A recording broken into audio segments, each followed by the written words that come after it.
कबहू की कर करुणा नर देहि, देत ही सो बिन हेत सनेहि।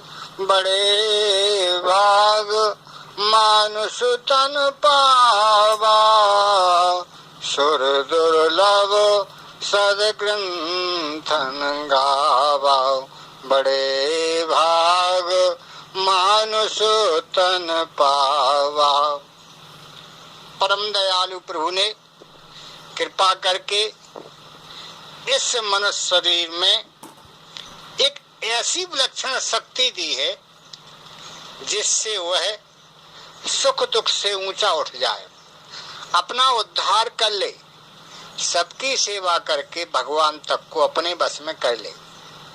इसी में मनुष्य शरीर की सार्थकता है।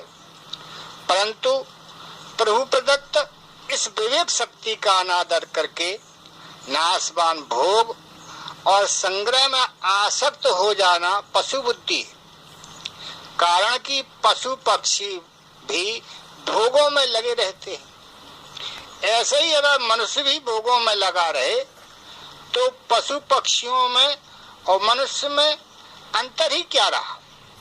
पशु पक्षी तो भोग योनि है, अतः उनके सामने कर्तव्य का प्रश्न ही नहीं है। परंतु मनुष्य जन्म तो केवल अपने कर्तव्य पालन करके अपना उद्धार करने के लिए मिला है, भोग भोगने के लिए नहीं। इसलिए मनुष्य के सामने जो कुछ अनुकूल प्रतिकूल परिस्थिति आती है वह सब साधन सामग्री है, भोग सामग्री नहीं है। जो उसको भोग सामग्री मान लेते हैं उनकी परमात्मा में व्यवसात्मिका बुद्धि नहीं होती। वास्तव में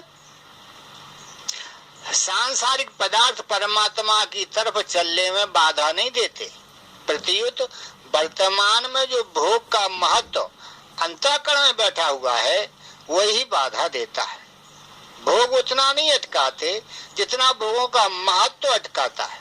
अटकाने में अपनी रुचि नियत की प्रधानता है। भोग और संग्रह की रुचि को रखते हुए कोई परमात्मा को प्राप्त करना चाहे तो परमात्मा की प्राप्ति दूर रही उनकी प्राप्ति का एक निश्चय भी नहीं कर सकता है।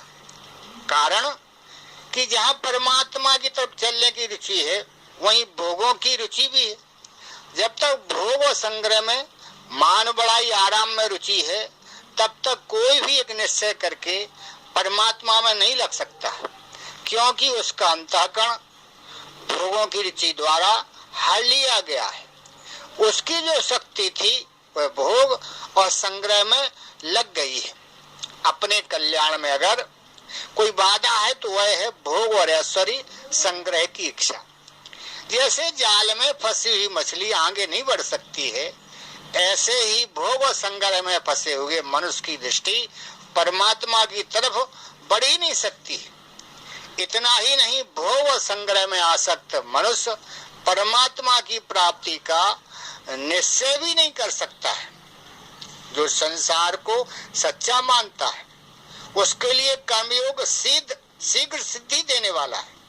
कर्मयोगी अपने कर्तव्य कर्मों के द्वारा संसार की सेवा करता है, अर्थात प्रत्येक कर्म निष्काम भाव से केवल दूसरों के हित के लिए करता है।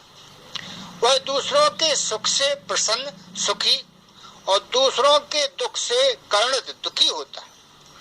दूसरों को सुखी देखकर प्रसन्न होने से उसमें भोग की इच्छा नहीं रहती है और दूसरों को दुखी देखकर करुणित होने से उसमें संग्रह की इच्छा नहीं रहती है।